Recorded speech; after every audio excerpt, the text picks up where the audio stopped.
¿Cómo están? Dios les bendiga. Vamos a iniciar con nuestra semana número 5 en nuestra clase de la iglesia y su función. Y estamos hablando de algunos funcionamientos de la iglesia, algunas cosas importantes, que todo es importante dentro de la iglesia, pero que hay unas cosas esenciales que la iglesia debe poner atención y en las cuales debemos nosotros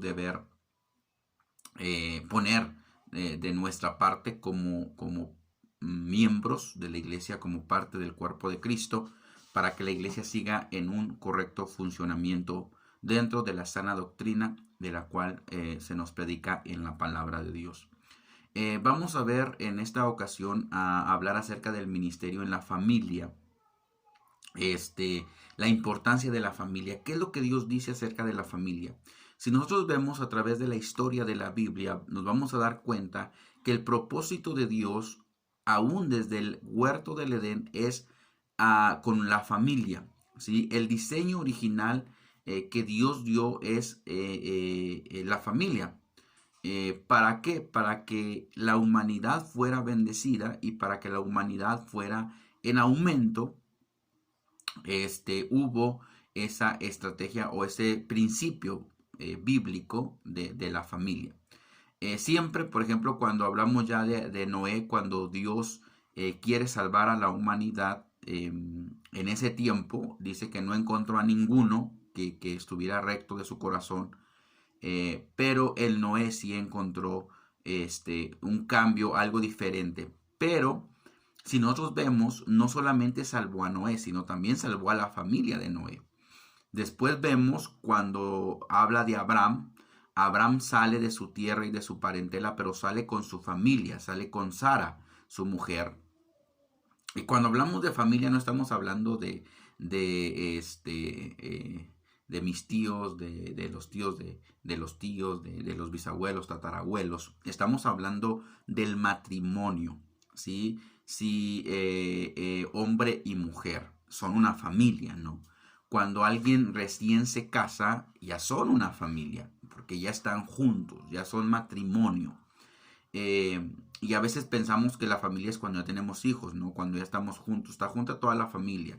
Pero realmente la familia empieza en el matrimonio, en la casa, en el hogar, donde están dos, hombre y mujer, ahí es una familia. Entonces, los principios para la familia son principios fundamentales que Dios ha establecido y que vamos a ver cómo la iglesia debe estar involucrada en crear, capacitar y formar familias saludables para que tengamos iglesias saludables. Entonces, el buen funcionamiento de una iglesia lo da el buen funcionamiento de la familia. Ahorita en este tiempo el enemigo está atacando fuertemente a la familia. Hay muchos grupos que están en contra de la palabra de Dios, grupos feministas, grupos de otro tipo, de otra índole, que están buscando la destrucción de la familia. ¿Sí? Los que están a favor del aborto, los que están a favor del matrimonio igualitario, los que no quieren que haya una reproducción, ¿no? Los que están deseando que no haya ese crecimiento en la familia, no haya hijos, se termine ese punto. El pretexto de ellos es que hay muchos niños abandonados, que hay muchos niños que se pueden adoptar. Y sí, ¿no? La iglesia debe estar también de acuerdo con eso, ¿no? De ayudar a estos pequeños, a estas personas que se quedan en la orfandad por alguna o por alguna otra razón. Pero la Biblia no nos habla de obstruir el propósito de Dios que Él ha dejado desde el inicio de la humanidad y que es a través de la familia. Entonces tenemos que luchar como iglesia para mantener la familia. Tenemos que luchar como iglesia para que la familia prosiga predicando y levantándose en el mismo ámbito en el cual ellos viven, ¿no? Predicando en el hogar, amándose en el hogar, que haya paz en el hogar, que haya comprensión, que haya amor en el hogar. ¿Para qué? Para que de ahí podamos tener niños saludables. eh, por lo general las personas que son delincuentes, los que se convierten en delincuentes, no se hacen de la noche a la mañana. No es de que hoy soy una persona muy responsable, muy trabajadora, pero ya mañana soy delincuente. No es así. La mayoría de los hombres y mujeres que llevan este estilo de vida es porque no hubo un buen ámbito familiar. Y lamentablemente muchos de ellos son hijos de padres cristianos, son hijos de que nacieron en un hogar cristiano, pero que la iglesia no supo cómo este, preparar a estos niños para que el día de mañana, cuando sean jóvenes, cuando sean adolescentes, jóvenes y adultos, puedan seguir los principios de la palabra de Dios. Entonces muchos de ellos dicen, no, yo no voy a ser cristiano para ser como mi papá, para ser como mi mamá, para ser como mi abuelo, como mi abuela, como mi tío, pues mejor no. Entonces tenemos que empezar en el hogar por el ejemplo, dar ejemplo de lo que es un verdadero cristiano, de lo que es amar a Dios con todo nuestro corazón, con toda nuestra alma, con toda nuestra mente, con todas nuestras fuerzas. Y eso nos va a llevar a ser ejemplo, como dijo el apóstol Pablo, de los creyentes. Entonces, primeramente de los que están en la casa, primeramente de los que están con nosotros. Entonces, vamos a aprender eso y es importante que en la iglesia se lleve a cabo un ministerio familiar, un ministerio de restauración de familias, un ministerio que esté a cargo del buen funcionamiento de las familias, pero que cada padre, que cada esposo, que cada esposa ponga de su parte para que su familia sea aumentada, ¿no? Es como, por ejemplo, si nosotros le damos un mal ejemplo a nuestros hijos, eso es lo que ellos van a hacer el día de mañana, ¿no? Si un día decimos, no, hoy no vamos a la iglesia porque, pues hay que quedarnos a descansar y que esto, que lo otro, el niño está viendo eso, el niño está absorbiendo eso, ¿sí? La familia está absorbiendo lo que el padre o la madre hace, ¿no? Ahora, hay otras familias en donde solamente van los hijos a la iglesia. Entonces el hijo tiene que ser ejemplo para sus padres, para sus hermanos, de lo que es una vida cristiana y de lo que Dios quiere que nosotros hagamos para ser de bendición a aquellos que están a nuestro alrededor, aquellos que viven dentro de nuestro ambiente y cuidar de ser ejemplo. Entonces la familia es importante, claro que sí, pero tenemos que aprender a cómo darle un buen funcionamiento a nuestra familia de acuerdo al propósito específico que Dios ha establecido para cada hogar, para cada familia, y ese principio de la palabra de Dios que Dios ha dado para nuestros hogares. Entonces vamos a ver que es importante en la iglesia tener un ministerio familiar y cómo preparar a los padres para que ellos también tengan la forma de cómo llevar un hogar saludable, un matrimonio saludable, una vida saludable de acuerdo al propósito establecido por Dios. Otro de los ministerios que vamos a estudiar en esta materia es el ministerio del hospital y el ministerio en las cárceles. Son dos ministerios que quizás no sean muy común en algunas iglesias, en otras sí, más en el ministerio de hospital. Pero en esta clase vamos a ver cómo trabajar en cada uno de ellos, cómo establecer los principios de Dios en cada uno de ellos, qué se hace en cada lugar, cómo la iglesia debe trabajar en cada uno de estos ministerios para dar a conocer el evangelio. Estos son dos formas de llevar a cabo el evangelismo que yo creo que todas las iglesias deben de saber que tener un tiempo de evangelismo, formas de evangelismo, es el trabajo de la iglesia. Entonces, que nosotros aprendamos a cómo la iglesia debe involucrarse en el servicio en los hospitales, el servicio en las cárceles y comúnmente podemos nosotros decir, pues es muy diferente una cárcel a un hospital, ¿no? En un hospital están los enfermos, pero en la cárcel pues están los presos. Entonces hay mucha diferencia, pero la realidad es que no. En un lugar están enfermos del cuerpo, pero en otro lugar están los enfermos del alma. Y en el hospital pueden estar enfermos del cuerpo, pero también enfermos del alma. Y en la cárcel pueden estar enfermos del cuerpo, pero también están enfermos del alma. Entonces hay una conexión entre un lugar y otro. con diferentes características, pero al final quien los tiene atados en esa área de su vida es el enemigo. Entonces, nosotros tenemos que orar antes de iniciar un ministerio en el hospital o en la cárcel para que Dios nos guíe cuál es el propósito, qué es lo que queremos alcanzar, qué es lo que queremos establecer, cómo queremos establecer los principios de Dios en estos lugares, qué tipo de cosas, qué tipo de ayuda debemos de llevar a estos lugares, qué se nos permite en el hospital, qué se nos permite en las cárceles, qué no se nos permite en el hospital, qué no se nos permite en las cárceles. Son dos cosas que nosotros como iglesia debemos ver, y si queremos tener un ministerio de esta forma, debemos llevar las cosas en perfecta, con una perfecta dirección, de una buena manera. ¿Para qué? Para que podamos ser de bendición también, respetando las reglas de cada uno de los lugares donde vamos a estar predicando, ya sea en el hospital o ya sea en la cárcel. Ahora, este tipo de ministerios, no todos están dispuestos a hacerlo. Algunos en este tiempo, pues por miedo a lo del virus, que vino a traer más miedo que cualquier cosa. Y recordemos que lo que el diablo utiliza mucho para parar el ministerio de la iglesia, el ministerio de la evangelización, es el temor. Entonces, en todos estos años, la iglesia ha estado involucrada en el temor.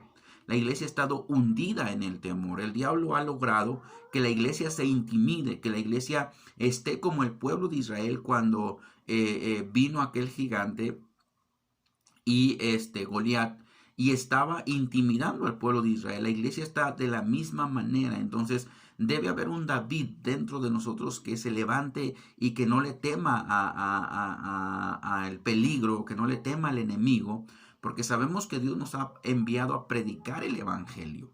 Eso es lo que la iglesia no ha entendido. Dios te ha enviado a predicar el evangelio. Entonces, no nos está diciendo predica el evangelio cuando no haya tribulación, predica el evangelio cuando no haya guerras, predica el evangelio cuando todo esté bien. La iglesia primitiva y los apóstoles predicaron el evangelio en la persecución. Entonces, no debemos tener miedo, no debemos dejar que el temor invada nuestro corazón, sino que nosotros estemos dispuestos a predicar el evangelio a toda criatura en todo tiempo, en todo lugar, ¿sí? Porque a eso fuimos llamados. Y el hospital y la cárcel son lugares donde necesitan mucha ayuda de nosotros como iglesia. Y esa ayuda que les vamos a dar no es una ayuda natural, no es una ayuda humana, es una ayuda espiritual. Estamos llevando la palabra de Dios, que es la mejor medicina para sanar el dolor del cuerpo, pero también es la mejor medicina para sanar las heridas del alma. Los que están en la cárcel, algunos están injustamente, y entonces nosotros podemos hablarles de la justicia de Dios. Algunos están justamente en ese lugar, pero podemos hablar del perdón de Dios sobre esas acciones que ellos han tenido, que son incorrectas, y que hay esperanza para ellos, ¿no? Quizás el mundo los conozca como asesinos, como violadores, no lo sabemos, pero la iglesia debe tomar una actitud de que no señalar a aquellos que han cometido este tipo de errores, que están en las cárceles, sino mostrarles el amor de Dios y hablarles de lo que Dios quiere hacer por ellos y de la gracia de Dios que está también puesta, o que Dios ha provisto para ellos también. Entonces vamos a hablar acerca de estos dos ministerios que son importantes y que la iglesia debe poner importancia. Si en algunas iglesias no tienen estos ministerios, es importante que se pueda establecer en cada una de las iglesias este tipo de ministerios que ayudan mucho. ¿Para qué? Para que la iglesia lleve a cabo el ministerio de Jesucristo. Otro de los ministerios que vamos a ver en esta clase es el ministerio de las mujeres. La posición de la mujer dentro de la iglesia ha sido un tema muy controversial en muchas formas, porque hay unas iglesias que apoyan mucho el ministerio de la mujer. Hay otros que no, ni siquiera se quieren meter con eso. Pero ahorita estamos hablando de un tiempo en el cual hay personas, hay iglesias, hay organizaciones, hay sectas, hay creencias que limitan mucho a la mujer. Pero también hay iglesias en este tiempo, y lamentablemente iglesias pentecostés, iglesias evangélicas, que se han excedido en el ministerio de la mujer y han dado, en vez de dar libertad a la mujer para que ministre, se le ha dado libertinaje. ¿Cómo es esto? La Biblia nos habla de mujeres que predicaban, que Dios usó para sacar al pueblo de Israel, para bendecir al pueblo de Israel. Y estas mujeres, estamos hablando de Débora. Débora era jueza de Israel y profetisa. Pero también estamos hablando de Ruth, también estamos hablando de Esther, también estamos hablando de María, la hermana de Moisés. También estamos hablando de muchas mujeres que Dios usó, que Dios escogió para llevar a cabo su plan. Por ejemplo, Sara, por ejemplo, Rebeca, por ejemplo, Raquel, que sin ellas no se hubiese podido llevar a cabo el plan de Dios para la liberación de la humanidad. Entonces, a través de la historia, Dios escogió mujeres para hacer algo especial, ¿no? Para hacer algo que cambie la vida de la humanidad. Entonces, ahí vamos a estar viendo en esto cómo es, en qué punto nosotros podemos ver que la mujer debe establecer el reino de Dios, siempre cuidando, ¿no? La forma de ser, la forma de vestir, de estar bajo la sujeción de su marido, porque estando bajo sujeción de su marido está bajo la cobertura de Dios. No podemos decir que una mujer que es pastora, que es evangelista, puede llevar a cabo su ministerio y estar mal con su esposo. No se puede ser así, ¿sí? No puede haber no puede haber que sí estoy bajo la autoridad de Dios, pero no bajo la autoridad del marido. Entonces, para que una mujer, lo que nosotros podemos ver, que una mujer está llevando a cabo el ministerio correcto de Dios en su vida, es cuando está bajo la autoridad de su esposo, ¿no? Que no crea que por ser ministro, por estar ministrando la palabra de Dios, por estar trabajando en cierta área de la iglesia, ya es mayor o con una mayor autoridad sobre su esposo. Entonces vamos a ver esos puntos, ¿no? Aquellos que minimizan el llamado de la mujer, pero aquellos que exageran en el llamado de la mujer. Hoy en día vemos que hay mujeres, ya no hay mujeres siervas, ya no hay mujeres, ¿cómo les diré? Pastoras, ya no hay mujeres evangelistas, ahora hay mujeres profetas, hay mujeres que son apóstoles y creemos que la forma en cómo yo voy a mostrar que soy profeta, que soy apóstol, es en mi vestimenta. Y realmente sí lo es. Pero tu vestimenta o la vestimenta de la mujer debe ser decoroso, debe ser decente, debe ser de humildad, no de exageración. No es que por traer más joyas, por traer más, no sé, tu apariencia física es como que, esa mujer porque se viste así es la gracia de Dios está fuertemente subida. No, sino que debe haber humildad, debe haber sencillez, debe haber no tanta opulencia, no tanta extravagancia, no tanta exageración en el arreglo del cuerpo, ¿no? ¿Por qué? Porque eso muestra más la sensualidad de la mujer, muestra más, no sé, la arrogancia que la humildad. Entonces, eso se debe cuidar mucho en la iglesia cuando hay ministerios en las mujeres, que sea decorosa, que se vista decentemente, no con tanta extravagancia. ¿Por qué? Porque si no, las personas van a estar viendo tanto su extravagancia y no lo que hay en su corazón para compartir a otros. Entonces vamos a hablar acerca de aquellos que minimizan mucho el ministerio de la mujer, pero también aquellos que exageran mucho en el libertinaje, hablando de las mujeres como predicadoras de la palabra o ministras de la palabra. Tiene que haber una línea, ¿sí? Una cuerda que nosotros tengamos que seguir, en el cual la mujer muestre, ¿sí? El ejemplo que debe, que es correcto delante de Dios. También vamos a estar hablando del ministerio de los hombres, cómo los hombres en este día están perdiendo la esencia de lo que es el ser hombre, de lo que es el tomar la autoridad en el hogar, tomar la autoridad no solamente de dar órdenes, sino la autoridad espiritual, en el cual Dios te ha llamado a cuidar a tu familia, de seguir en el propósito de Dios, de guiar a tu familia en el propósito de Dios, de ser protector, de ser proveedor, de ser el que cuida, pero también el que guía por el camino correcto.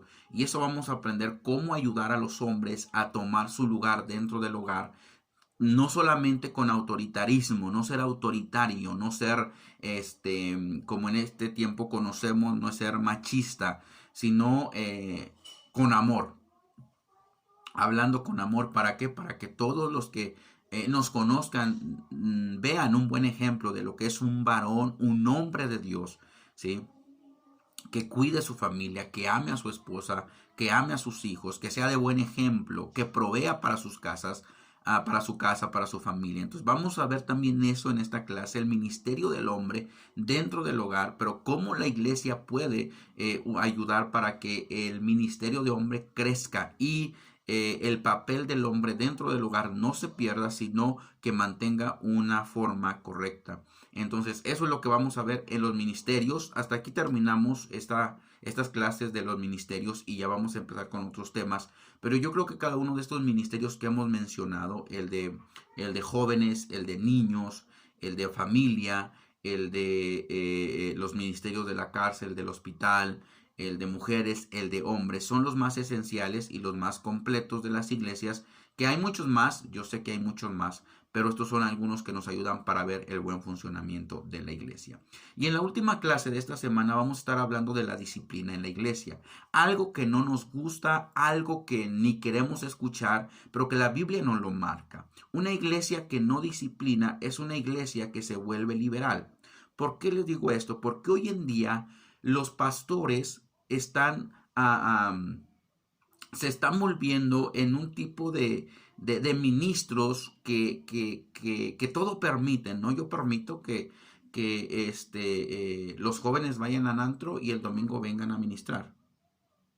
Yo permito que los ministros de alabanza hagan esto, pero con tal de que vengan el domingo. Entonces, no hay una disciplina, no hay una forma de decirte, sabes que estás mal. Y si estás mal, tiene que haber una forma en que tú valores lo que no estás valorando. Entonces, la disciplina en la Biblia nos habla acerca de dar a conocer el error de la persona, pero también mostrarle la forma en cómo la persona debe de enmendar ese error. Entonces, es importante que nosotros conozcamos y entendamos eso, que es importante la disciplina dentro de la iglesia, ¿no? Ahorita uno se espanta cuando alguien dice, ay, pues es que me disciplinaron en la iglesia. Y eso es algo que yo como pastor sí llevo a cabo en la iglesia y me han dicho, oye, pero ¿por qué lo haces, no? Entonces, y las personas que me preguntan por qué lo haces, yo les pregunto, ¿y tú por qué no lo haces, no?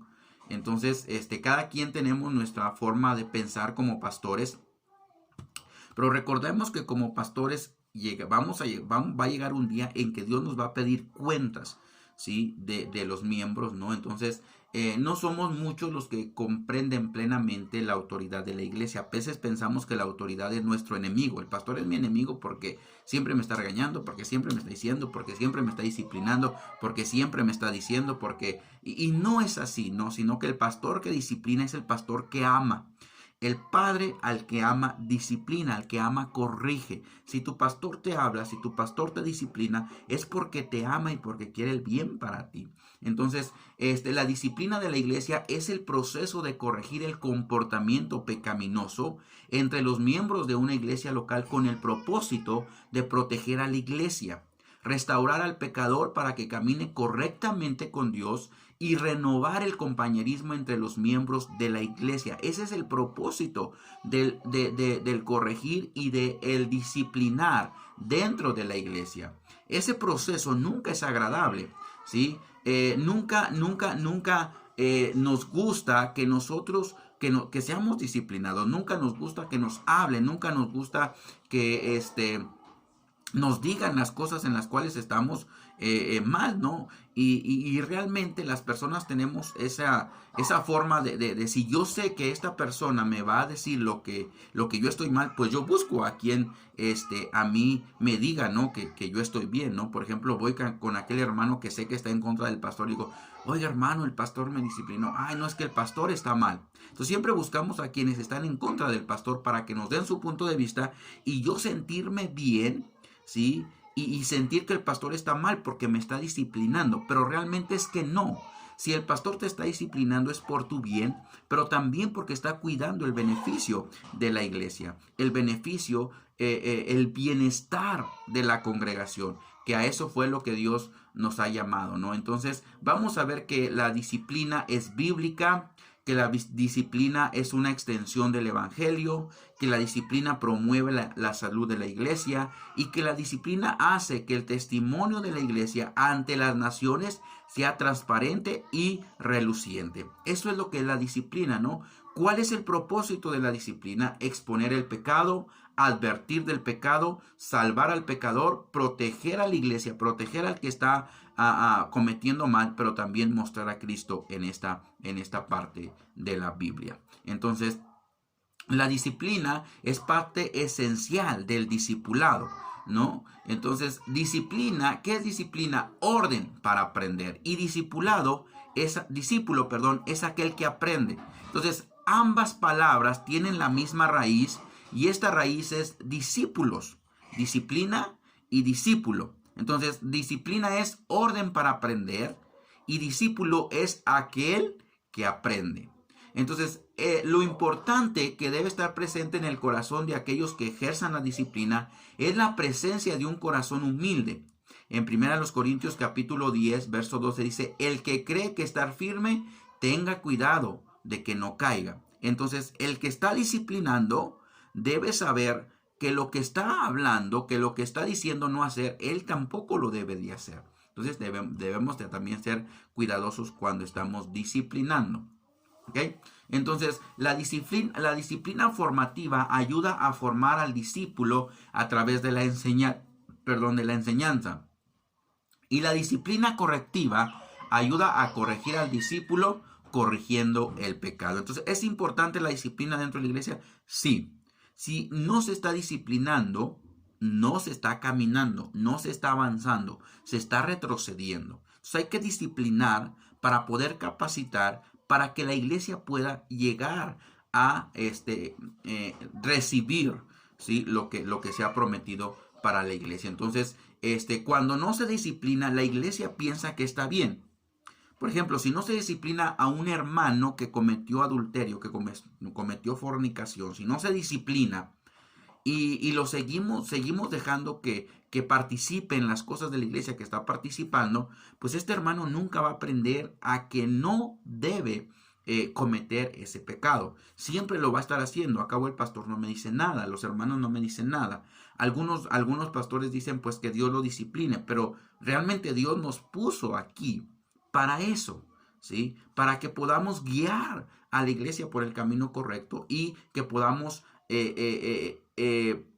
dar la dirección correcta, ¿sí? Y la disciplina no es mala, es buena, ¿sí? Es buena, pero también con misericordia, con amor y con paciencia. Siempre tenemos que hacerlo de esa manera, ¿no? La disciplina pretende exponer el pecado a quien está disciplinando, no exponerlo ante todos. Ese es el mayor error que podemos cometer, ¿no? De disciplinar y decirle a toda la iglesia, hermano, es que este hermano está disciplinado por tal razón. Eso es erróneo, no se hace, ¿sí? No se expone al pecador.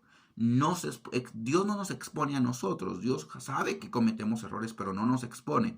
Entonces, no exponerle, sino hablar personalmente con aquella persona y decirle el por qué está disciplinado, pero no hablarlo, perdón, frente a todos. Eso no es ético y no es bíblico. La Biblia nos dice, y los que utilizan esta forma dicen, es que la Biblia dice que si no te obedece a ti o si no habla contigo, que lo digas a la iglesia. pero pues ni siquiera intentamos hablar con la persona. Entonces ya nos vamos directo a todos. Entonces no es así. La disciplina pretende advertir, ¿sí? A través de la disciplina nosotros podemos advertir de lo que sucede si no corrige ese error. La disciplina salva a la persona, ¿sí? Entonces, ¿es importante la disciplina? Claro que sí, ¿sí? Entonces, debemos entender eso, ¿no? La disciplina nos ayuda a nosotros a llevar a cabo lo que es correcto delante de Dios. Entonces, ¿es buena la disciplina? Claro que sí. Y en esta clase vamos a estar hablando acerca de cosas más importantes, cosas más que nos ayudan a entender un poco más la importancia de la disciplina dentro de la iglesia. Entonces, la iglesia, las personas, la iglesia debe ser luz y sal, ¿sí? Pero la Biblia dice, si la sal se desvaneciere, o sea, ¿qué va a pasar si la sal ya no está dando sabor? ¿Por qué? Porque estamos en lo mismo, estamos en el mismo pecado, entonces tenemos que cambiar, tenemos que ser diferentes, somos diferentes, ¿sí? Y tenemos que mostrar esa diferencia. Amén. Dios te bendiga, Dios te guarde. Este es el resumen de esta materia de esta semana, la semana número 5. Y primero Dios, nos vemos la próxima semana. Dios te bendiga.